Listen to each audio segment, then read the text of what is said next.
hi, welcome to Piscata. How can I help you? Salmon, please. Sure, which one can I get you? Do you have any cheaper cuts, like smaller pieces? Sure, I can give you the ends. You know, the tails, those are usually cheaper. Yeah.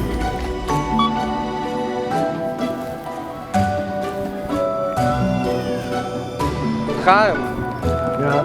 over zu wohnen macht es schon noch einmal. Ja. Kann man rechnen noch einmal auf 5.000, das wir letztes Jahr? Ja. Ja. Kijk. Ja. Hey Chaim, I got your surprise steak, your weekly order. I'm not being over Shabbos. How did we get this? No, Tzadik, not this time, okay?